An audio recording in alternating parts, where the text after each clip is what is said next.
మాటలాడినటువంటి మాటలు మనకి వినబడుతూ ఉంటవి. కాబట్టి ప్రస్తుత కాలములో ధర్మమును గూర్చి అవగాహన లేనటువంటి వారు చాలామంది ఉంటూ ఉన్నారు.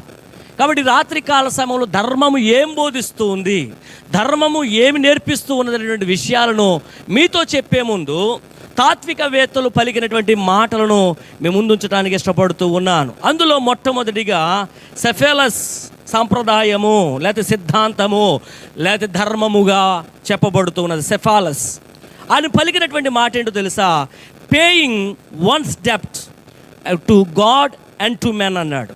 అంటే దేవతలకు మనుషులకు ఇవ్వవలసినది ఏదో ఇవ్వడమే ధర్మమని సెఫాలస్ సిద్ధాంతము చెబుతూ ఉన్నది. ఇక రెండవదిగా ఆయన కుమారుడైనటువంటి పాలిమార్కస్ ధర్మము ఏంటి అంటే doing good to friends and to harm to enemies. అంటే స్నేహితులకు మంచి చేయడం, శత్రువులకు కీడు చేయడమే ధర్మం అన్నాడు. ఏంటంట? శత్రువులకి ఏం చేయాలంట? కీడు చేయాలి. కానీ ఫ్రెండ్స్కి ఏం చేయాలా? మేలు చేయాలి. కానీ బైబిల్ ఏం చెప్తుంది? మరి ఫ్రెండ్స్ కోసం ఫ్రెండ్స్కి మేలు చేయాలి, శత్రువులకి కూడా మేలే చేయాలి, మంచి చేయాలని చెప్తూ ఉంది. ఈయన పాలిమార్కస్ అనేటువంటి ఆయన చెప్పినటువంటి సిద్ధాంతం అది, లేదా ధర్మం. తరువాత మూడవదిగా సాక్రటీస్ కూడా ఆయన యొక్క ఉద్దేశమును, ధర్మమును గూర్చి చెప్పినటువంటి ఉద్దేశమును మీకు చెప్తూ ఉన్నాను. To give back what is owed to each is justice అన్నాడు. అంటే ప్రతి ఒక్కరికి బాకీ ఉన్న వాటిని తిరిగి ఇవ్వడమే ధర్మం. ప్రతి ఒక్కరికి బాకీ ఉన్న వారికి తిరిగి ఇవ్వడమే ధర్మం అని చెప్పాడు. చాలామంది కూడా అప్పులు చేస్తారు కానీ తిరిగి ఇవ్వరు. కానీ ఏది తీసుకున్నా కానీ కొన్ని సందర్భాల్లో పెద్దోళ్ళకి ఆడోళ్ళు ఉన్నారు ఇక్కడ, వాళ్ళకి ఉప్పు కారం కూడా గుర్తుంటుంది. పెద్దోళ్ళు ఉన్నారు, కొంతమంది తెల్లనేసిన వాళ్ళు ఉన్నారు. గత కాలంలో నేను చిన్న మాటలు చెప్తున్నాను. ఇవి ఏంటంటే, ఊరు బాబుగా నా పక్కింటి ఆవిడ ఏం పట్టుకెళ్ళిందంటే గ్లాసుడి కారం పట్టుకెళ్ళింది. మరలా తిరిగి ఇచ్చినప్పుడు నేనేమో నొక్కిచ్చాను కారము, ఆవిడ తిరిగి ఇచ్చినప్పుడు గుల్లగుల్లగా చిన్న ఏంటది చిన్న దానితో కారం ఇచ్చిందని చెప్పినటువంటి మాటలు మీరు వినే ఉంటారు. కాబట్టి ఈయన చెప్తున్నటువంటి సిద్ధాంతం ఏంటంటే, ధర్మం ఏంటంటే, ఎవరి దగ్గర అయితే నువ్వేం తీసుకుంటూ ఉన్నావో మరలా బాకీ తీర్చడమే ధర్మము అంటూ ఉన్నాడు. ఇని తరువాత ప్లాటో ఏమంటున్నాడు అంటే to do once own work and not to medal with అంటే అదర్స్ వర్క్ అంటాడు. అంటే ఈయన యొక్క ధర్మం ఏంటంటే, నేను చెప్తున్నటువంటి ధర్మం ఏమిటంటే, ప్రతి వ్యక్తి ఇతరుల యొక్క వ్యవహారాల్లో జోక్యం చేసుకోకుండా తన పని తాను చేయడమే ధర్మం అంటాడు. చాలామందికి ఉన్నటువంటి అలవాటు ఏంటో తెలుసా? ఇతరుల యొక్క విషయాల్లో వేలు పెడతా ఉంటారు. కాబట్టి ఈయన చెప్తున్నటువంటి ప్లాటో చెప్తున్నటువంటి ధర్మం ఏమిటంటే, నీ పనేదో నువ్వు చేసుకో, ఇతరుల యొక్క విషయాల్లో నువ్వు తలదోర్చొద్దు, ఇతరుల యొక్క విషయాల్లో నువ్వు వేలు పెట్టకుండా ఉండడమే ధర్మము అని చెప్తూ ఉన్నాడు. అదే క్రమంలో అరిస్టాటిల్ కూడా అదే మాట చెప్తున్నాడు. To do once own work అన్నాడు. ఎవడి పని వాడు చేసుకుంటూ పోవడమే ధర్మము అని చెప్తూ ఉన్నాడు. ఇక చివరిగా ఎఫ్, ఐదవది, ఆరోదా, 1, 2, 3, 4, 5, ఆరోది ఏంటో తెలుసా? మనం భారతదేశంలో ఉంటూ ఉన్నాం. భారతదేశంలో ఉంటున్నప్పటికీ కూడా ప్రస్తుత కాలంలో ఎక్కువగా వినబడుతున్నటువంటి మాట ఏం చెప్పాను ఇందాక నేను? సనాతన ధర్మం. సనాతన ధర్మం అంటే ఏమిటి అంటే, లోతుగా వెళ్ళగానే I'm going to give a definition. అంటే దాని యొక్క డెఫినేషన్ మాత్రం, నిర్వచనం మాత్రం నేను చెప్తున్నాను. వాళ్ళు చెప్తున్నటువంటి మాట ఏంటంటే, నిత్యమైనది, ఏనాటికి మారనిది జీవన విధానం అంటూ ఉన్నారు. సనాతన ధర్మం ఏంటంటే నిత్యమైనది, ఏనాటికి మారని జీవన విధానమే సనాతన ధర్మం. కాబట్టి ఈ విధముగా అనేకులు ప్రియులారా ధర్మమును గూర్చి చెప్పినట్లుగా మనం చూస్తూ ఉన్నాం. కానీ రాత్రికాల సమయంలో నా యొక్క ఉద్దేశం ఏమిటంటే, ప్రభువు నాకు ఇచ్చిన తలాంటి ఏంటంటే, సనాతన ధర్మం గురించి మాట్లాడడం కాదు, లేకపోతే ప్లాటో చెప్పిన దాని గురించి మాట్లాడడం కాదు, సాక్రటీస్ చెప్పింది చెప్పడం కాదు, లేదా అరిస్టాటిల్ చెప్పింది కాదు, లేదా పాలిమార్కస్ చెప్పింది. కానీ tonight I'm going to speak about what the Bible says. దేవుని యొక్క వాక్యము ధర్మమును గూర్చి ఏం మాట్లాడుతూ ఉంది అనేటువంటి విషయాలను మీతో మాట్లాడడానికి ఇష్టపడుతూ ఉన్నాను. ప్రస్తుత కాలంలో పిల్లరా మతముల యొక్క ఉనికిని మనం ఆలోచన చేస్తూ ఉంటే ప్రపంచములో మొదటి స్థానములో క్రైస్తవులు ఉంటూ ఉన్నారు, రెండవ స్థానములో ముస్లిం సహోదరులు ఉంటూ ఉన్నారు, మూడవ స్థానములో దేవుణ్ణి నమ్మనటువంటి వారు నాస్తికులు అనబడినటువంటి వారు ఉంటూ ఉన్నారు. ఇక నాలుగవ స్థానములో పిల్లల జనసంఖ్యతో పోల్చబడుతుంది కనుక నాలుగవ స్థానములో హైందవ సహోదరులు ఉంటూ ఉన్నారు. ఐదవ స్థానంలో ఇంకా కొద్దిగా ఉన్నటువంటి పరిస్థితులు మనం చూస్తూ ఉన్నాం. అయితే క్రైస్తవ ధర్మం ప్రారంభమై ఎన్ని సంవత్సరాలైందయ్యా అని అడిగితే గనక మనకందరికీ కూడా తెలుసు, క్రీస్తు పూర్వము క్రీస్తు శకము అనేటువంటి మాట వింటూ ఉన్నాం. క్రీస్తు ప్రభుల వారు ఈ ప్రపంచానికి వచ్చిన తరువాత ఆయన పిల్లలు మరణించి సమాధి చేయబడి తిరిగి మూడవ దినమున లేచి ఆయన ఆరోహణమై పరలోకము వెళ్ళిన తరువాత పిల్లల పెంతెకొస్తు దినమున సంఘము స్థాపించబడింది. అపోస్తుల కార్యముల గ్రంథం 11వ అధ్యాయం 26వ వచన ప్రకారముగా అంతియోకియాలో మొట్టమొదటిగా క్రైస్తవులు అనబడిది అనే మాట కనబడుతుంది. అంటే క్రైస్తవ ధర్మం ప్రారంభించబడి ఎన్ని సంవత్సరాలైందంటే 2000 సంవత్సరాలు మాత్రమే అయ్యింది. 2000 సంవత్సరాల క్రితము ప్రారంభమైనటువంటి ఈ క్రైస్తవ ధర్మం నేటి దినాన యావత్ ప్రపంచములో మొదటి స్థానములో ఉండడానికి గల కారణం ఏమిటి అని ఆలోచన చేద్దాం ఈ రాత్రికాల సమయంలో. నేటి దినాన్ని పిల్లరా క్రైస్తవులు అనుసరించుతున్నటువంటి గ్రంథములు గురించి కూడా మనం ఆలోచన చేస్తూ ఉంటే అనేక మతాలు ఉంటూ ఉన్నవి, వాటి సంబంధిత గ్రంథాలు ఉంటూ ఉన్నవి. కానీ ఆశ్చర్యకరమైన సంగతి ఏంటో తెలుసా, బైబిల్ మాత్రమే అనేక భాషలలోనికి తర్జుమా చేయబడుతూ ఉన్నది, ముద్రించబడుతూ ఉన్నది, కొనుగోలు చేయబడుతూ ఉన్నది. చదవబడుతున్నటువంటి ఏకైక గ్రంథము పరిశుద్ధమైన గ్రంథము మాత్రమే, అదే బైబిల్. దేవునికి స్తోత్రం. కాబట్టి రాత్రికాల సమయంలో ఈ మాటలు వింటున్నటువంటి నా ప్రియ దేవుని జనాంగమా, మీరు జాగ్రత్తగా పరిశీలించగలిగిన యెడల క్రైస్తవ ధర్మం యొక్క గొప్పతనం ఏమిటో మీకు అర్థమవుతుంది. కాబట్టి సమయంలో పరిశుద్ధ గ్రంథములో నుండి ఒక మాటను మనం చూద్దాం. అసలు ధర్మము అంటే బైబిల్ ఏం డెఫినేషన్ ఇస్తుంది? ఇందాక సనాతన ధర్మం అంటే డెఫినేషన్ అంటే మీకు చెప్పాను, నిత్యమైనది, ఏనాటికి మారిన జీవన విధానం అని చెప్పాను. కానీ బైబిల్ ధర్మమును గూర్చి ఏం చెప్తూ ఉంది అని ఆలోచన చేస్తే ద్వితీయోపదేశ కాండం 7వ అధ్యాయం 11వ వచనం మనం చూద్దాం. ద్వితీయోపదేశ కాండం 7వ అధ్యాయము 11వ వచనం. కాబట్టి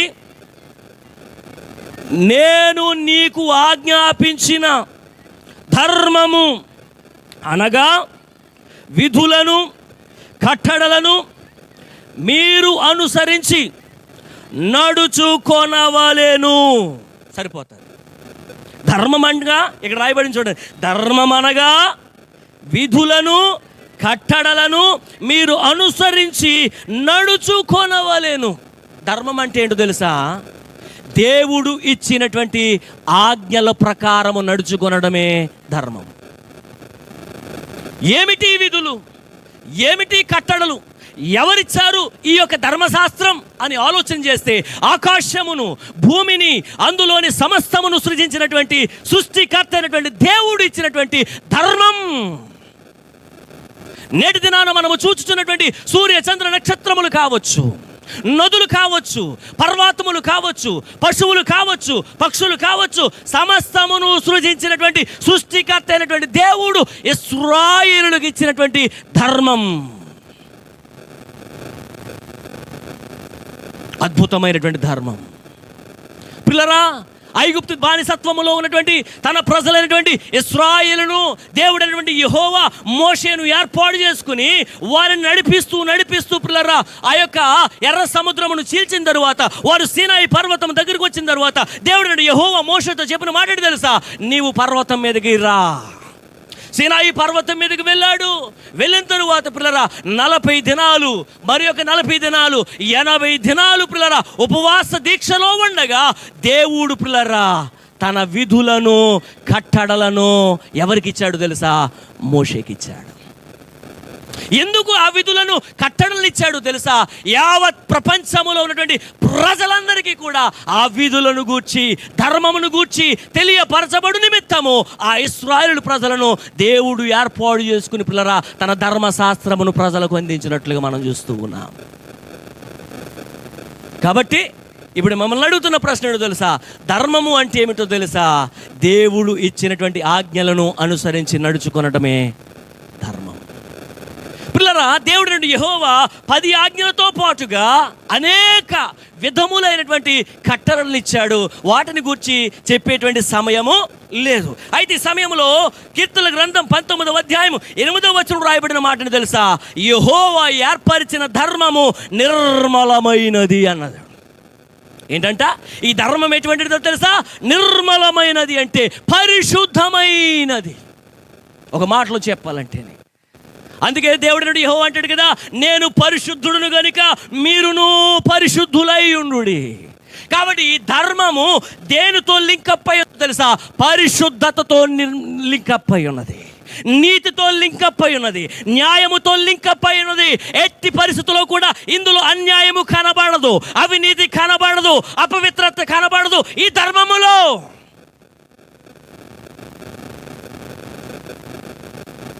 యెహోవా ధర్మము నిర్మలమైనది, పరిశుద్ధమైనది. కాబట్టి రాత్రికాల సమయంలో 3 ప్రాముఖ్యమైనటువంటి అంశములను మీ ముందుంచి నేను ముగించడానికి ఇష్టపడుతూ ఉన్నాను. అందులో మొట్టమొదటిది ఏంటో తెలుసా? ప్రపంచ ధర్మము అని ఒకటి ఉంది. ఏం ధర్మం అమ్మా? ప్రపంచ ధర్మం. వాళ్ళకి ఒక బుక్తో, మనకైతే క్రైస్తవులు మనబడినటువంటి మనకు ఏముంది? ధర్మమును గూర్చి బోధించే గ్రంథమైన బైబిల్ ఉంది. కానీ ప్రపంచములో నాస్తికులు అనబడిన వారు ఉన్నారు, హేతువాదులు ఉన్నారు, దేవుడంటే పిల్లరా తిరస్కరించేవారు ఉన్నారు, ఎగతాళి చేసేవారు ఉన్నారు. వారు ఏ కేటగిరీలోనికి వస్తారు అంటే ప్రపంచ ధర్మములోనికి వస్తారు వారు. ఇందాక మనం చదివాం ఎఫెసీయులకు రాసిన పత్రిక 2వ అధ్యాయములో పిల్లరా చూద్దాం. 2వ అధ్యాయము 1-2 వచనాలు మరలా చదువుకుందాం. మీ అపరాధముల చేతను పాపముల చేతను మీరు చచ్చిన వారై ఉండగా ఆయన మిమ్మును క్రీస్తుతో కూడా బ్రతికించెను. మీరు వాటిని చేయుచు వాయుమండల సంబంధమైన అధిపతిని గాయపరచబడి చంపబడి ఉన్నదో మనమందరం కూడా వింటూ ఉన్నాం. ఎందుకు అటువంటి సంఘటన జరుగుతుందో అంటే వాళ్ళు ఏ ప్రకారంగా నడిచేటువంటి వ్యక్తులు తెలుసా? ప్రపంచ ధర్మము చొప్పున నడుచుకునేటువంటి వారు, శరీరాశ చొప్పున నడుచుకునేటువంటి వారు. అవతల వాడికి గాయం అవుతుందా? అవతల వాడికి నొప్పి తగులుతుందా? అవతల వారు కేకలు పెడుతున్నారా? అవతల వారు కన్నీరు కారుస్తున్నారా? అవతల వారికి రక్తం వస్తుందా? అవతల వారు గిజగిజ కొట్టుకుంటున్నారా అన్న విషయం వాళ్ళకి అర్థం కాదు. ఇక వారి శరీరాశ మాత్రము తీర్చబడమే వారి యొక్క ఉద్దేశం. నిజంగా ఆ న్యూస్ విన్నప్పుడు నిజంగా మానవత్వం కలిగినటువంటి వారందరూ కూడా చలించిపోయినటువంటి పరిస్థితి. ఆ సంజయ్ రాయ్ అంటున్నాడు కదా, నేనే చేశాను, ఏం చేసుకుంటారో చేసుకోండి అంటున్నాడంటే he was not having the fear of God. మొట్టమొదటిగా అతనికి దేవుణ్ణి గూర్చిన భయము లేదు. And secondly he was not having the fear of the law. రెండవదిగా అతడికి చట్టం అంటే అసలు భయమే లేదు. And thirdly he was not having the values of the family. కుటుంబ విలువలను ఎరిగినటువంటి వాడు. And fourthly he was not having the values of the community. సమాజం యొక్క విలువలను ఎరిగినటువంటి వాడు. ఐదవదిగా తన భవిష్యత్ గూర్చి అవగాహన లేనటువంటి వాడు ప్రపంచ ధర్మము చొప్పున నడుచుకుంటాడు. చాలా విచారకరం కదా. చట్టం అంటే భయం లేదు. అందుకే మన యొక్క దేశంలో ఒక మాట పుట్టుకొచ్చింది, చట్టం చుట్టము లాంటిది అని. ఎందుకయ్యా ఇటువంటి మానభంగాలు జరుగుతున్నాయి, ఎందుకయ్యా ఇటువంటి హత్యలు జరుగుతున్నాయి అంటే సరి అయినటువంటి ధర్మము లేకపోవడం వల్ల, సరి అయినటువంటి చట్టము లేకపోవడం వల్ల, ప్రజలలో భయము లేకపోవడం వల్ల. అదే పిల్లరా గల్ఫ్ దేశంలో అయితే నడి రోడ్డుకి తీసుకుని వచ్చి అందరి ముందు కూడా వాడిని కాల్చి చంపి అవసరమైతే క్రెయిన్తో పైకి లేపేస్తారు. ఎందుకో తెలుసా? ప్రజలందరికీ కూడా అర్థమవ్వాలి, మరొకడు అటువంటి పని చేయాలంటే భయపడాలి. కానీ ప్రస్తుత కాలంలో ఎటువంటి నేరము చేసినా కానీ భయపడకుండా తల ఎత్తుకుని తిరుగుతున్నారంటే మన చట్టాలు అలాగున్నాయి, ధర్మములు అలాగున్నాయి. కానీ పాత నిబంధన గ్రంథములో ఇశ్రాయేలులకు దేవుడిచ్చిన ధర్మం ఎటువంటిది అంటే చూడండి, ద్వితీయోపదేశకాండం. ఒక వ్యక్తి ఒక ఆమెను బలవంతము చేసి చంపితే ధర్మశాస్త్రం ఏం చెప్తుందయ్యా అని ప్రశ్నిస్తే గనక ద్వితీయోపదేశకాండములోనికి వద్దాం. ఈ దేవుడు పరిశుద్ధుడైన దేవుడు, నీతి కలిగిన దేవుడు, న్యాయము కలిగినటువంటి దేవుడు గనుక పిల్లరా ఇశ్రాయేలు అనబడినటువంటి వారు క్రమమైన రీతిలో జీవించాలని ఆయన కోరుకున్నాడు. 22వ అధ్యాయము 25, 26 వచనాలు చదువుకుందాం. ఒకడు ప్రధానము చేయబడిన చిన్నదానిని పొలములో కలుసుకున్నప్పుడు ఆ మనుష్యుడు ఆమెను బలిమి పట్టి అంటే బలవంతముగా ఆమెతో సైనించిన మనుష్యుడు మాత్రమే చావవలెను. ఆ చిన్నదానిని ఏమీ చేయకూడదు. ఆ చిన్నదాని యందు మరణ పాత్రమైన పాపము లేదు. ఒకడు తన పొరుగు వాని మీదికి లేచి హాని చేసినట్టే ఇది జరిగినది. అతడు ఆమెను పొలములో కలుసుకొనగా ప్రధానము చేయబడిన ఆ చిన్నది కేకలు వేసినను ఆమెకు రక్షకుడు లేకపోయాను. నిజంగా 36 గంటలు పనిచేసిన తరువాత, నిద్రకు వెళ్ళిన తరువాత ఆమెను బలవంతం చేస్తే ఎంత గిజ కొట్టుకుని ఉంటుంది. శబ్దం రాకుండా కాళ్ళను పట్టేశారు, చేతులు కలపకుండా చేతులను పట్టేసుకున్నారు, నోటిలో నుండి శబ్దం రాకుండా నోటిని మూసివేశారు. బలవంతముగా ఆమె యొక్క పిల్లరా జననాంగములో నుండి కూడా రక్తము కారునంతగా ఎంతటి దుశ్చర్య చేశారు అంటే ధర్మశాస్త్రము చెప్తున్న మాటని తెలుసా, వాడు ఎట్టి పరిస్థితుల్లో కూడా బ్రతకడానికి వీలు లేదు. Has to be stoned. ఖచ్చితంగా వాడు చావవలెను. అయితే యేసుక్రీస్తు ప్రభుల వారు ఆయన ప్రేమామయుడు గనుక ఆయన ఇచ్చినటువంటి విధానం చూస్తూ ఉంటే, ఎందుకయ్యా నేటి దినాన క్రైస్తవ ధర్మం యావత్ ప్రపంచములో మొదటి స్థానంలో ఉందంటే ఆయన బోధించిన బోధలు ఈ ప్రపంచములో ఎవడును బోధించలేడు. దేవునికి మహిమ కలుగునుగాక. హల్లెలూయా, హల్లెలూయా. కాబట్టి సమయంలో పిల్లరా చూడండి, మత్తయి సువార్త 5వ అధ్యాయము కొండ మీద చేసినటువంటి అద్భుతమైన ప్రసంగముల దగ్గరికి మనం వెళ్దాం. మత్తయి సువార్త 5వ అధ్యాయము 27వ వచనం. వ్యభిచారము చేయవద్దని చెప్పబడిన మాట మీరు విన్నారు కదా. నేను మీతో చెప్పినదేమనగా, ఒక్క స్త్రీని మోహపు చూపుతో చూచు ప్రతి వాడును అప్పుడే తన హృదయమందు ఆమెతో వ్యభిచారము చేసిన వాడు. అద్భుతం కదా ఇది. నువ్వు దూరమును ఉండి ఆమెను చూస్తున్నప్పుడు నీకు తలంపు కూడా రాకూడదు సుమా.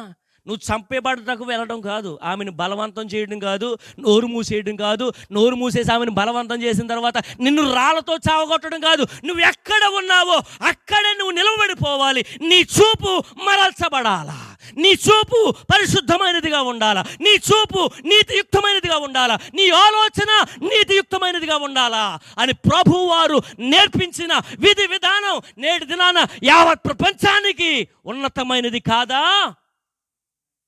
దేవునికి మహిమ కలుగునుగాక. హల్లెలూయా, హల్లెలూయా. ఇది నాన్న యావత్ ప్రపంచంలో ఉన్నటువంటి క్రైస్తవ భక్తులు పిల్లరా ఏ వాక్యమునకు కట్టబడి ఉన్నారో తెలుసా? యేసు క్రీస్తు ప్రభుల వారు బోధిస్తున్నటువంటి బోధ నీ ఆలోచనలో కూడా, నీ చూపుల్లో కూడా పాపము లేకుండా ఉండాలి. ఈ రాత్రి కాల సమయంలో చాలా సంతోషం, యవ్వన బిడ్డలు వచ్చారు. అందును బట్టి మిమ్మల్ని మనసారా అభినందిస్తూ ఉన్నాను.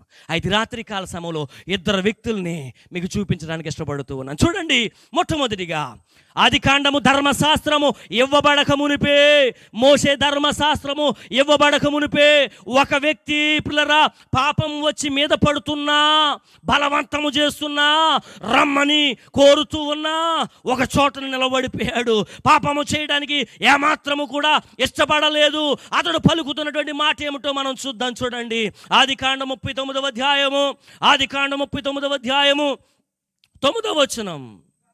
నీవు అతని భార్యవైనందున నిన్ను తప్ప మరి దేనిని నాకు అప్పగింపక ఉండలేదు, కాబట్టి నేను ఎట్లు ఎంత ఘోరమైన దుష్కార్యము చేసి దేవునికి విరోధముగా పాపము కట్టుకొందునని తన యజమాని భార్యతో అనిను.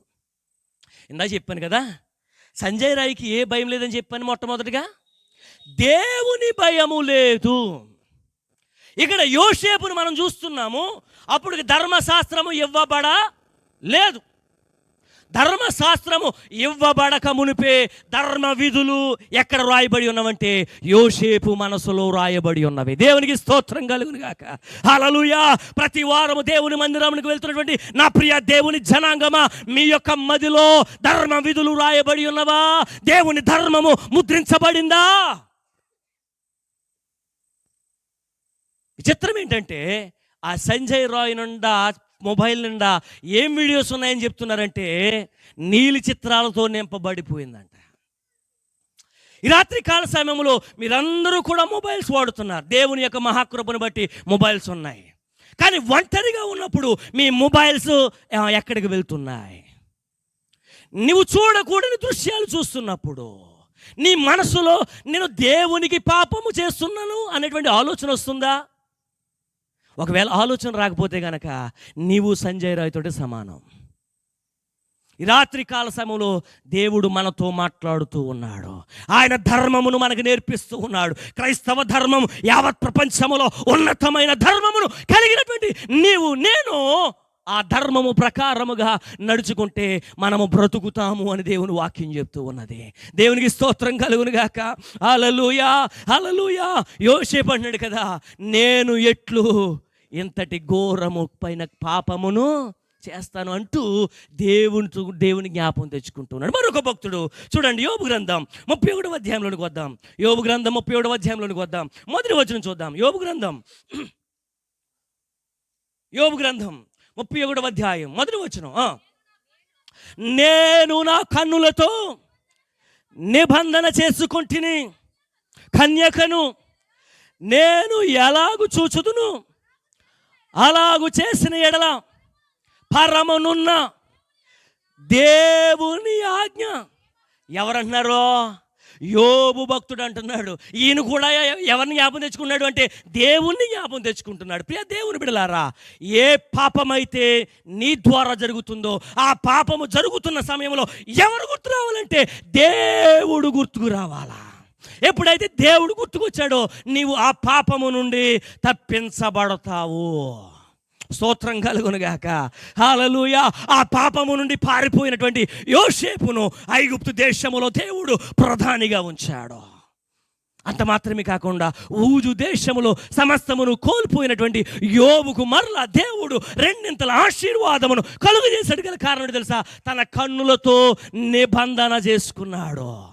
రాత్రి కాల సమయంలో ఈ మాటలు వింటున్నటువంటి నా ప్రియ దేవుని జనాంగమా, నీ కన్నులతో నువ్వు నిబంధన చేసుకున్నావా?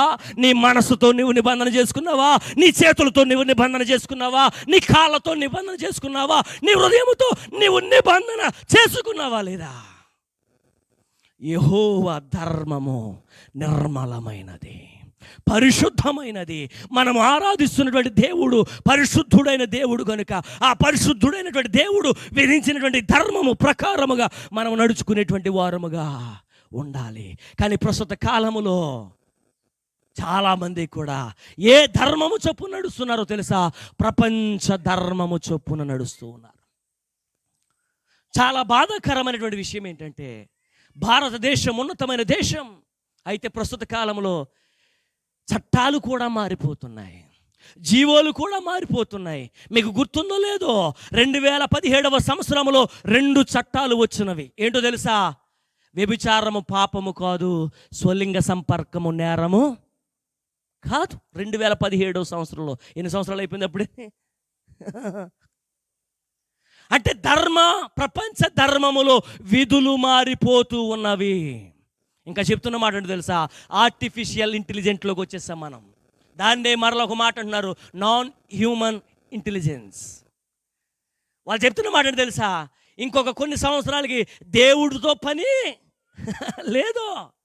కానీ నేను చెప్తున్నాను, నువ్వు లేదనుకుంటే ఆయన లేకపోలేదు, ఆయన ఉన్నటువంటి వాడు. నేనున్నవాడను అనువాడను అంటున్నాడు. ఎవడైతే ప్రపంచ ధర్మం చెప్పు నడుచుకుంటాడో వాడు సీదాగా ఎక్కడికి పోతాడయ్యా అంటే నరకములోనికి పోతాడు.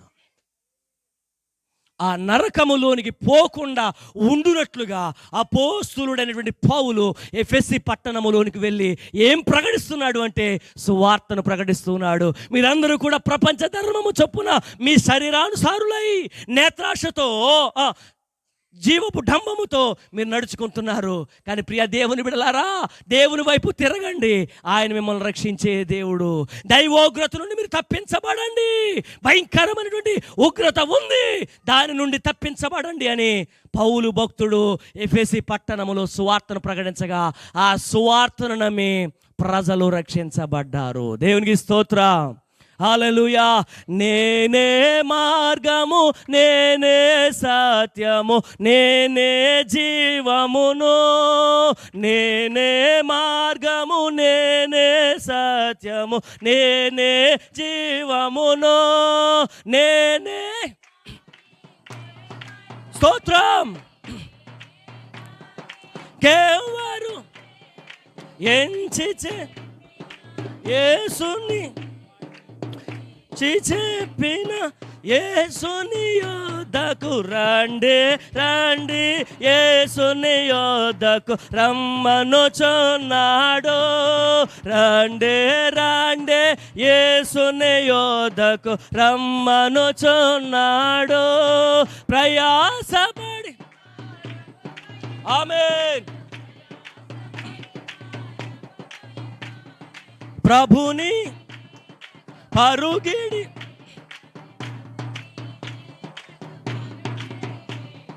రండి, రండి యేసుని యొద్దకు రమ్మనుచున్నాడు. రండి.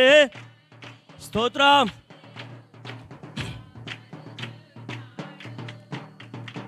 దేవునికి స్తోత్రం. మొట్టమొదటి ధర్మం ఏంటంటే ప్రపంచ ధర్మం. ఏ వ్యక్తి అయితే దేవుని ధర్మముతో సంబంధం లేకుండా తన ఇష్టానుసారంగా జీవిస్తాడో వాడు చివరికి ఎక్కడికి పోతాడంటే దేవుని యొక్క వాక్య ప్రకారంగా నరకానికి పోతాడు. అందులో ఎటువంటి సందేహం లేదు. ఇక రెండవ ధర్మం కుటుంబ ధర్మం.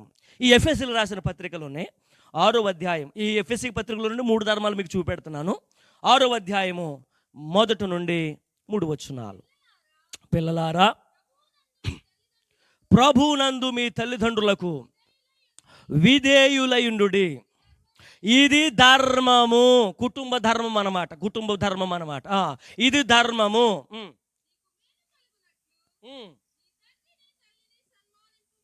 సన్మానింపుము.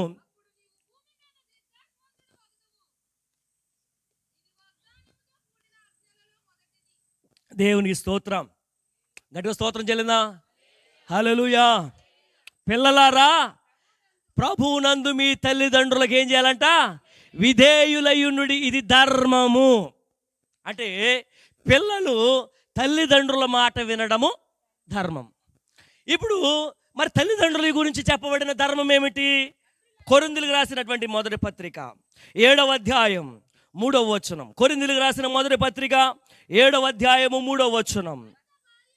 భర్త భార్యకును అలాగుననే భర్త భార్యకును వారి వారి ధర్మములు నడుపవలెను. భార్య భర్తల ధర్మం గురించి రాయబడి ఉంది. అదేవిధంగా బిడ్డల యొక్క నడవని గూర్చి రాయబడినటువంటి ధర్మం. ఇదే ధర్మము అంటే కుటుంబ ధర్మం. ఇందాకటిది ప్రపంచ ధర్మం, రెండవది కుటుంబ ధర్మం. కాబట్టి రాత్రి కాల సమయంలో భర్తలారా మీ భార్యలను ప్రేమించుడి. ఎంతమంది ప్రేమిస్తున్నారు? భార్యలారా మీ భర్తలకు లోబడి యుండుడి. అలాగున ప్రేమించి లోబడి ఉంటే పిల్లరా, పరిశుద్ధ గ్రంథములో వివాహమైనప్పుడు దైవజనులు అనబడినటువంటి వారు వెనకాల ఉన్నారు. వారు ఎన్నో పెండ్లు చేశారు. దంపతులను మోకరింపజేసి ఆశీర్వదిస్తారు. ఏమని తెలుసా? అబ్రహాము శారాలు వలె. ఇస్సాకు రెబకాలు వలె, జకరియా ఎలిజబెతులు వలె, అకుల్లా ప్రిస్కిల్లాలు వలె మీ దాంపత్యము దీవించబడునుగాక అని చెప్తారు. కాబట్టి ఏ భార్యాభర్తలు అయితే వారి వారి ధర్మములను సక్రమముగా నిర్వర్తిస్తారో వారి కుటుంబాలు ఆశీర్వదించబడతాయి. అంత మాత్రమే కాకుండా ఏ బిడ్డలైతే తమ తల్లిదండ్రుల యొక్క మాటను వింటారో వారును దీవింపబడతారు. దేవునికి స్తోత్రం. మీరున్నారు, ఎదురున్నారు, మిమ్మల్ని చూస్తుంటే చాలా సంతోషంగా. చిన్నపిల్లలు అమ్మా నాన్న చెప్తున్న మాటల ప్రకారంగా మీరు విన్నారనుకో, ఖచ్చితంగా దేవుడు మిమ్మల్ని ఆశీర్వదిస్తాడు. అందులో ఎటువంటి సందేహము లేదు. కొట్టినా సరే, తిట్టినా సరే, మా నాన్నగారి దగ్గర ఉన్నటువంటి లక్షణం ఏంటంటే, ఎప్పుడు తిట్టేవారు రా బాబు నన్ను అంటే, మాకున్నటువంటి అలవాటు ఏంటంటే చిన్నతనంలో కుటుంబముగా కలిసి ప్రార్థన చేసే అలవాటు, కుటుంబముగా తినే అలవాటు. సరిగ్గా భోజనాలు పెట్టిన తర్వాత భోజనం దగ్గర తిట్టేవారు మా నాయన. నిజంగా ఏడుపు వచ్చేది. తిన్నా వద్దా మానేస్తే కాలేదు ఎవడికి? నాకే. ఆ విషయం నాకే తెలుసు. కాబట్టి కన్నీళ్ళు కారుతున్నా, అందులో పడుతున్నా, ఉప్పులా కలిసిపోయినా పర్వాలేదు కానీ శుభ్రంగా తినేసి మౌనంగా వెళ్ళి పడుకునేవాడిని. ఆయన తిట్టినటువంటి తిట్లే నాకు దీవెనకరంగా మారిపోయినాయి. దేవునికి స్తోత్రం కలుగును గాక. అంత మాత్రమే కాకుండా మీకు విచిత్రమైన సంగతి చెప్పనా, ఇంటర్మీడియట్లో కూడా కొట్టారు మా నాయన. 10th క్లాస్లో కొడతానికి ఆలోచించున్నారు ఇదే సమయంలో పిల్లల్ని. మా నాయన ఇంటర్మీడియట్లో కొట్టారు. ఎందుకో తెలుసా? బాలుడు నడవవలసిన త్రోవను వానికి నేర్పుము, వాడు పెద్దవాడైనప్పుడు దాని నుండి తొలగిపోడు. ఆ విధముగా పిల్లరా క్రమశిక్షణలో పెంచారు కనుకనే నేడు దినాన అనేకులు ముందు నిలవబడి వాక్యము చెప్పుటకు దేవుడు తన కృపను అనుగ్రహింప దయచేశాడు. దేవునికి స్తోత్రం, హల్లెలూయా. కాబట్టి రాత్రి కాల సమయంలో కుటుంబ ధర్మము నిర్వర్తించాలి. మీ కుటుంబములో కుటుంబ ప్రార్థన ఉండాలి, కలిసి భోజనము చేయాలి, కలిసి ఆలోచన చేయాలి, కలిసి నిర్ణయం తీసుకోవాలి, కలిసి పనిచేసినప్పుడు మీ కుటుంబాలను దీవించువాడిగా ఉంటున్నాడు. పరిశుద్ధ గ్రంథములో 3 భక్తులు దేవుని కోరుకున్నారు. అందులో మొదటి భక్తుడు దావీదు కోరుకున్నాడు. 2వ సమూయేలు గ్రంథం 7వ అధ్యాయం 29వ వచనంలో, దేవా నిత్యము నీ సన్నిధిని ఉండునట్లు నా కుటుంబమును ఆశీర్వదించుమంటాడు. యెషయా అంటాడు కదా 8వ అధ్యాయం 18వ వచనంలో, నువ్వు నాకు ఇచ్చిన పిల్లలను ఇశ్రాయేలు మధ్యన సూచకగాను మహత్కార్యములుగాను ఉన్నాము అంటాడు. యెహోషువ గ్రంథం 24వ అధ్యాయము 15వ వచనంలో అంటాడు, నేను నా ఇంటి వారును యెహోవానే సేవించదమంటున్నాడు. ఆ కుటుంబాలన్నీ కూడా ఆశీర్వదించబడ్డాయి. గల కారణం ఏంటి తెలుసా? దేవుడు విధించిన ధర్మము ప్రకారముగా వారు నడుచుకున్నారు కనుక వారి కుటుంబాలు దీవించబడ్డాయి. దేవునికి స్తోత్రం, హల్లెలూయా, హల్లెలూయా. నా మొబైల్ పోయింది, టైం ఎంత పరిగెడుతుందో నాకేం అర్థం కావట్లేదు. నాకేమండి అసలు నాకు టైం మెయింటెనెన్స్ అంటే మహా ఇష్టం. రైట్, ఇంకొక 15 నిమిషాలు ఉంది కరెక్ట్గా. నాకు 9 అయింది, సరిగ్గా 15 నిమిషాల్లో ముగిస్తాను. కాబట్టి మొట్టమొదటిది ఏంటో తెలుసా? ప్రపంచ ధర్మము. రెండవది కుటుంబ ధర్మము. 4వ ధర్మమును గూర్చి ఎఫెసీయులకు రాసిన పత్రికలు, ఈ 3 ధర్మములు కూర్చొని ఎక్కడి నుండి కనబడుతున్నాయంటే ఎఫెసీ పత్రికల నుండి కనబడుతున్నాయి. చూడండి, ఎఫెసీయులకు రాసిన పత్రిక 4వ అధ్యాయము 13వ వచనం చదువుదాం. 4వ అధ్యాయం 13వ వచనం, పరిశుద్ధులు సంపూర్ణులగునట్లు క్రీస్తు శరీరము క్షేమాభివృద్ధి చెందుటకును పరిచర్య, చూడండి, పరిచర్య ధర్మము జరుగుటకును ఆయన కొందరిని అపోస్తులుగాను, కొందరిని ప్రవక్తలుగాను, కొందరిని సువార్తికులుగాను, కొందరిని కాపరులుగాను, ఉపదేశకులుగాను నియమించను. అందరూ దేవుని స్తోత్రం చెల్లిందాం, హల్లెలూయా. ఇక్కడ రాయబడిన ధర్మం ఏమంటామా? పరిచర్య ధర్మం. సరిపోద్ది. మొట్టమొదటిది ప్రపంచ ధర్మం, ఎఫెసీ పత్రికలను చూసాం. రెండవది కుటుంబ ధర్మం, ఎఫెసీ పత్రికలను చూసాం. 3వ ధర్మము కూడా పరిచర్య ధర్మం, అది కూడా ఎఫెసీ పత్రికలను చూస్తున్నాం. అందులో 5 రకాల పరిచర్య ఇవ్వబడింది. ఒకటి అపోస్తుల పరిచర్య, కాపరి పరిచర్య, ఉపదేశకుని పరిచర్య, సువార్తికుని పరిచర్య, ప్రవక్తల పరిచర్య. 5 రకాల పరిచర్య. కానీ రాత్రి కాల సమయంలో ఈ యొక్క ప్రాంతంలో జరుగుతున్నటువంటి పరిచర్య ఏంటో తెలుసా? పల్లె పల్లెకు క్రీస్తుని సువార్త పరిచర్య. ఈ రాత్రి కాల సమయంలో అంతర్వేది దేవస్థానములో ఉన్నటువంటి యవన బిడ్డలు ఈ ప్రాంతములోనికి వచ్చి ఈ సువార్తను ప్రకటించుటకు గల కారణం డబ్బులు ఎక్కువై కాదు, పని లేక కాదు. దేవుని మహాకృపను బట్టి నేను కూడా చదువుకోవడం దేవుడు కృప చూపించాడు. I am able to speak English very fluent. మా కాలేజీలో అంటూ ఉండేవారు, మా మాస్టర్లు అద్భుతమైన ఇంగ్లీష్ మాట్లాడుతున్నారు ప్రసాద్. దేవుని మహాకృప అది. కానీ నేటికి కూడా ఇదిగో మన మధ్యన ఉన్నారు దైవజనులు జ్యోతిబాబు గారు. ఈయన నేను ఎన్ని ప్రాంతాలకు వెళ్ళామో తెలుసా? కాలినడకన ఎండనక వాననక ఏజెన్సీల్లోనికి ఏంటి, ఈ ప్రాంతాల్లో ఏంటి, మూలల్లోనికి వెళ్ళి మా మైక్ కట్టుకుని ఆటోకి ఏసే నిజమైన దేవుడు, లోకరక్షకుడు, ఆయనే పాప విమోచకుడు అని సువార్తను ప్రకటిస్తూ ఉంటే దగ్గరకు వచ్చి ఆటంకపరిచిన వారు కొంతమంది అయితే, ఎగతాళి చేసిన వారు కొంతమంది అయితే, నిర్లక్ష్యంగా చూసిన వారు కొంతమంది అయితే, ఇక్కడ మీరు చెప్పొద్దు వెళ్ళిపోండి అని చెప్తే మౌనంగా వెళ్ళిపోయి వేరొక చోటను సువార్తను ప్రకటించాం. Why we are preaching the gospel of Christ.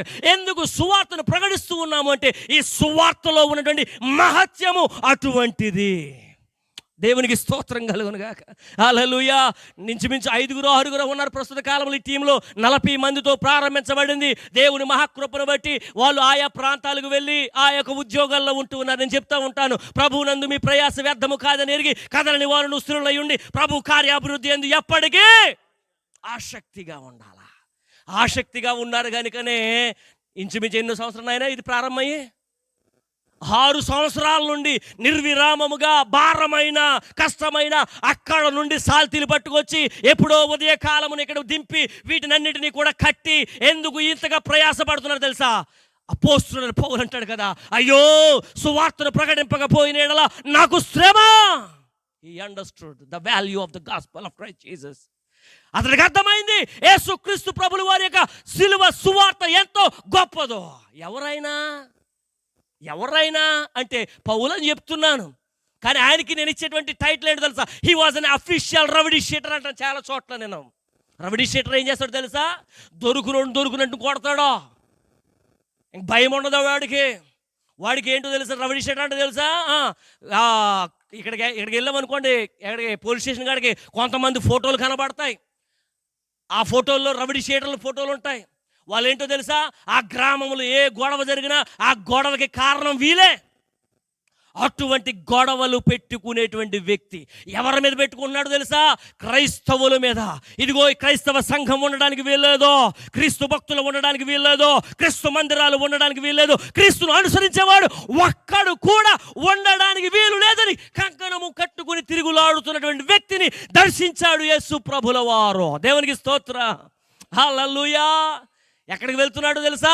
దమస్కు పట్టణానికి వెళ్తూ ఉన్నాడు. అక్కడ ఎవరున్నారు అంటే యేసుక్రీస్తు ప్రభుని ఆరాధిస్తున్నటువంటి శిష్యులు ఉన్నారు. వారి దేవాలయములు కూడుకుడుతున్నారని ఎరిగినటువంటి ఈయన వారిని కూడా బయటకు ఈడ్చుకుని వచ్చి అవసరమైతే చంపేద్దామని తాకీదులు పట్టుకుని వెళ్తున్న తరుణంలో ఆ మహాదేవుడైనటువంటి యేసుక్రీస్తు ప్రభుల వారి యొక్క ప్రత్యక్షము కలిగినప్పుడు వెంటనే ఆ ప్రత్యక్షతకు లోబడ్డాడు, ఆ స్వరమునకు లోబడ్డాడు, ఆయన మాటకు విధేయుడయ్యాడు. ఇక మీదట నేను ఎవరిని ప్రకటిస్తానంటే నాకు కనబడి మాట్లాడిన క్రీస్తునే ప్రకటిస్తాను.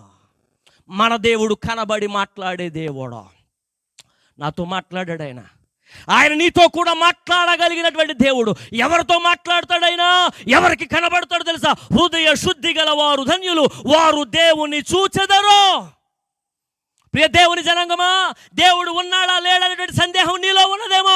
ఒకవేళ దేవుడు ఉంటే మాట్లాడతాడు కదా, దేవుడు ఉంటే కనబడతాడు కదా అనుకుంటూ ఉన్నాయేమో, కనబడడం లేదేమో. కానీ యేసు క్రీస్తు ప్రభుల వారు కనబడి మాట్లాడే దేవుడు ఆయన.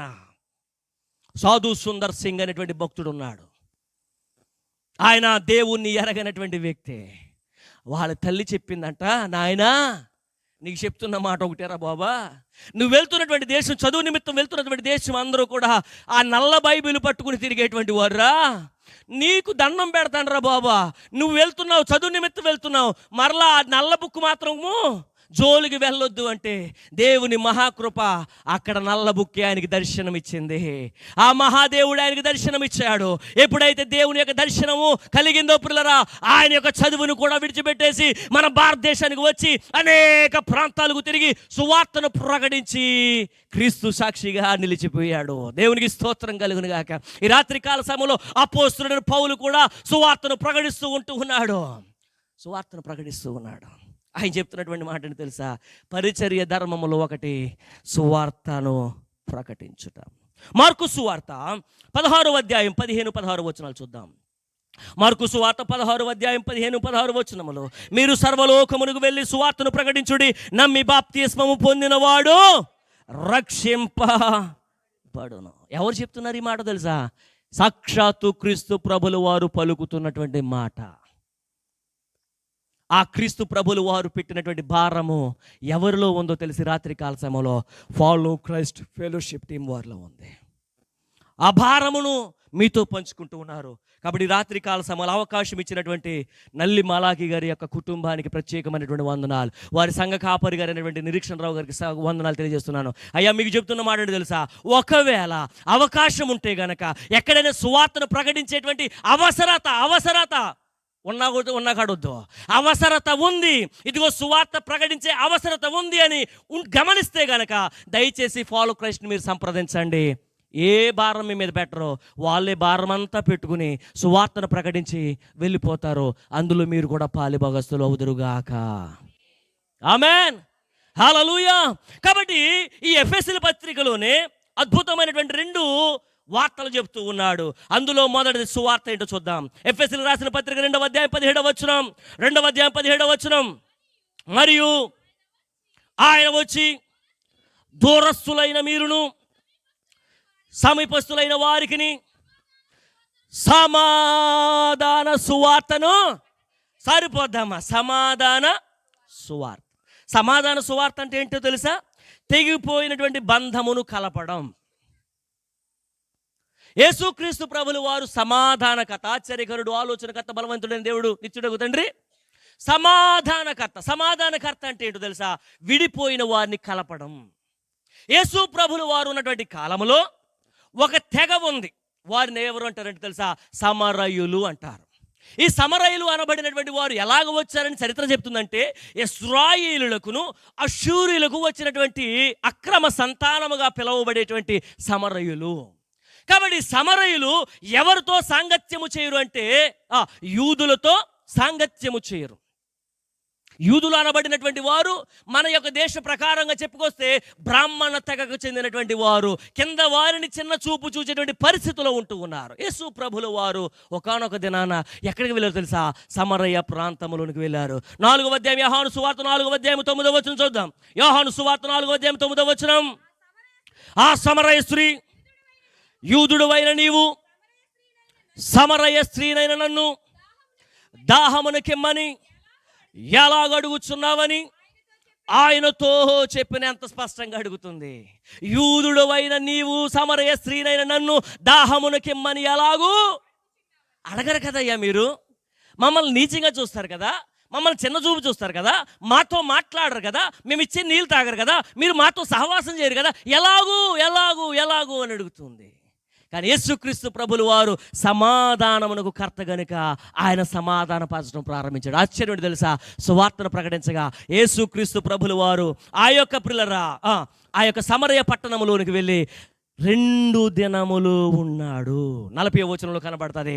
ఆ సమరయులు ఇంటి దగ్గర 2 రోజులు ఉన్నాడు. వారు పెట్టింది తిన్నాడు, వారు ఇచ్చింది తాగాడు, వారి ఇంటిలోనే పడుకున్నారు. ఇదిగో యూదుడమైనటువంటి నేనైనప్పటికీ కూడా నేను మీతో సమాధాన పడడానికి వచ్చాను. ఇక మీదట మేము దూరంగా ఉండడానికి వీలు లేదు.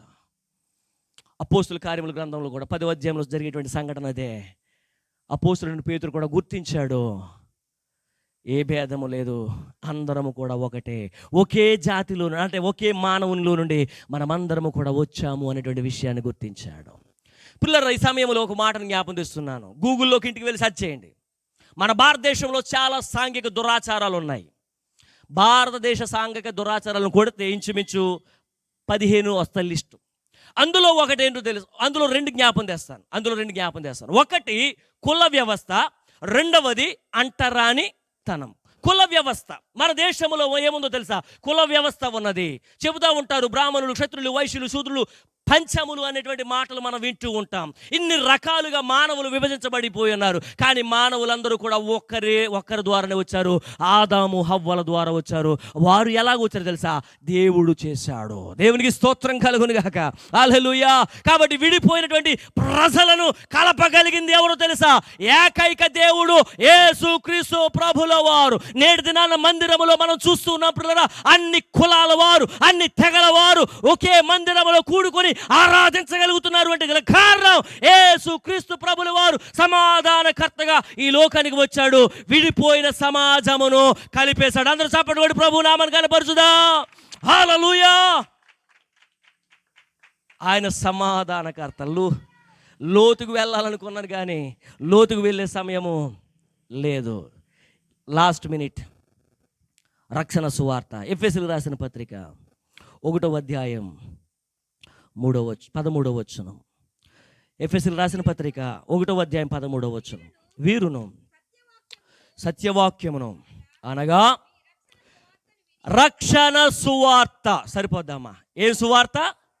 రక్షణ సువార్త. ఈ రాత్రికాల సమయంలో సమాధాన సువార్త ప్రకటించబడుతూ ఉంది. మీలో ఇంక నువ్వు కులాంకహారం ఉంటే గనక మానవులందరూ కూడా ఒక్కటే అనేటువంటి విషయాన్ని నువ్వు గమనించాలా. మనమందరము కూడా ఒక్కరమే. ఇక రెండవదిగా ప్రకటించబడుతున్నట్టు సువార్త ఏంటి తెలుసా? రక్షణ సువార్త.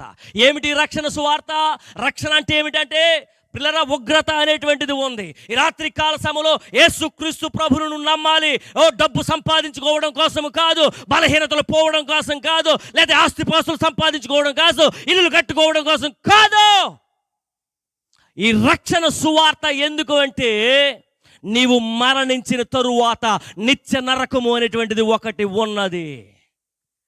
Christianity is all about life after death. క్రైస్తవ్యము పిల్లరా ప్రకటించేటువంటిది ఏంటో తెలుసా? మరణము తర్వాత జీవము ఉన్నదని ప్రకటించేటువంటిది అద్భుతమైన సువార్త. ఇదే రక్షణ సువార్త. ధనవంతుడు ఉన్నాడు, లాజరు ఉన్నాడు. లాజరు ఏమి ఉన్నా లేకపోయినా కానీ మరణము తరువాత నిత్య జీవం ఉందని గమనించాడు. ధనవంతుడు ఏమనుకున్నాడు తెలుసా? ఈ లాజరును చూసి ఓరి దేవుడా దేవుడా దేవుడా దేవుడు అంట వీటిరా, మందిరం అంటాడు, ప్రార్థన పాటలు అంట వీటిరా, పనికిమాలుడా నన్ను చూడరా, తినడానికి తిండి ఉంది, త్రాగడానికి మందు ఉంది, ఉండడానికి నివాసం ఉంది. జలసాగా కారుల్లో తిరుగుతున్నాను రా, ఏసీ కారుల్లో తిరుగుతున్నాను రా, కొలానంటే పొలాలు కొంటూ ఉన్నాను రా, నీ బ్రతికేంట్రా నా బ్రతికేంట్రా అని టాలీ చేసుకుంటూ ఉన్నాడు. వాడు ఏం ఆలోచించాడు తెలుసా? ఈ భూ సంబంధమైన జీవితము కొరకే ఆలోచన చేస్తున్నాడు. కానీ మరణము తరువాత జీవం ఉందనేటువంటి ఆలోచన కానీ అవగాహన లేకుండా జీవిస్తూ ఉన్నటువంటి తరుణంలో పురులరా సమయం వచ్చింది, ఇద్దరూ మరణించారు. తల్ల కిందులైపోయింది. పరలోకంలో కూడా ఉన్నాడు, పాతాళ లోకంలో కూడా ఉన్నాడు. రాత్రికాల సమయంలో ఈ మాటలు వింటున్నాడు ప్రియ దేవుని జనాంగమా. మేము ప్రకటిస్తున్నటువంటి సువార్త ఇది సమాధాన సువార్త. మేము ప్రకటిస్తున్నటువంటి సువార్త ఇది రక్షణ సువార్త. ఈ భూ సంబంధముగా నువ్వెన్ని ఉన్నప్పటికీ కూడా సమస్తమును కూడా నీవు విడిచిపెట్టి పోవలసిందే. ఇది నాన్న నీ చేతులకి 5 ఉంగరాలు ఉండొచ్చు, మెల్లో 4 చైన్లు ఉండొచ్చు, లేకపోతే నీ చెవులున్న దుద్దులు ఉండొచ్చు, అవసరమైతే నీ కాలుకి బంగారు పట్టీలు ఉండవచ్చు. కానీ చిత్రం ఏంటో తెలుసా? మరణించిన తర్వాత నీ ఒంటి మీద ఏమీ లేకుండా నీ ఇంట్లో వాళ్ళు ఊడ్చి నిన్ను తీసుకుపోతారు కాటిలోకి. తల్లి గర్భములో నుండి ఎలాగ వచ్చావో భూగర్భంలోనికి ఏమీ లేనివాడిగా నువ్వు వెళ్ళిపోవలసిందే. వెళ్ళిన తరువాత అసలైనది ఉంది, అదే నిత్య జీవం. ఆ నిత్య జీవంలో నేనుంటాను, నీవు ఉండగలుగుతావా? అందరూ తలలు వంచుదాం, ప్రార్థన చేసుకుందాం. చిన్న ప్రార్థన. ఈ రాత్రికాల సమయంలో క్రైస్తవ ధర్మం అనే అంశం మీద దేవుడు మనతో మాట్లాడాడు. అందులో ఒకటి మీకు జ్ఞాపం తెచ్చాను. ఇది ప్రపంచ ధర్మంలో చాలామంది జీవిస్తూ ఉన్నారు. నా ఇష్టం నీ ఇష్టం వచ్చినట్టు జీవిస్తే ఏదో ఒక దినాన్ని మరణిస్తావు, నిత్య నరకంలోకి వెళ్తావు. కానీ తప్పించబడాలని ప్రభు కోరుతున్నాడు. రెండవది కుటుంబ ధర్మం. మన కుటుంబాలు దేవుని వాక్యము ద్వారా కట్టబడాలి. కట్టబడిన ఎడల దీవించబడతాం. ఇక మూడవది పరిచర్య ధర్మం. ఆ పరిచర్య ధర్మము నేటి దినాన మీ మధ్య జరిగి ఉన్నది. అందులో సమాధాన సువార్త, రక్షణ సువార్త. ప్రియ దేవుని బిడ్డలారా, ఇంకను ప్రభువుకు దూరముగా ఉంటూ ఉన్నారా? దేవుని వాక్యం చెప్తుంది, మారు మనసు పొంది బాప్తిస్మము పొందుడి. ఈ రాత్రి కాల సమయంలో నీ హృదయాన్ని ప్రభువుకి ఇస్తావా? ప్రభు పిలుస్తున్నాడు, ప్రభు పిలుస్తున్నాడు. ప్రయాసపడి భారం మోసుకునిచున్న సమస్త జనులారా, నా యొద్దకు రండి, నేను మీకు విశ్రాంతిని కలుగజేస్తాను. ఏ భారముతో ఉన్నావు, ఏ సమస్యతో ఉన్నావు, ఏ ఇబ్బందితో ఉన్నావు, ఏ రోగముతో ఉన్నావు, ఏ పరిస్థితిలో ఉన్నప్పటికీ కూడా ఈ ప్రభు మాట్లాడేవాడు, ఈ ప్రభు దర్శించేవాడు, ఈ ప్రభు లేవనెత్తేవాడు, ఈ ప్రభు ఆదుకునేవాడు, ఆదరించేవాడు, ఆశీర్వదించేవాడు.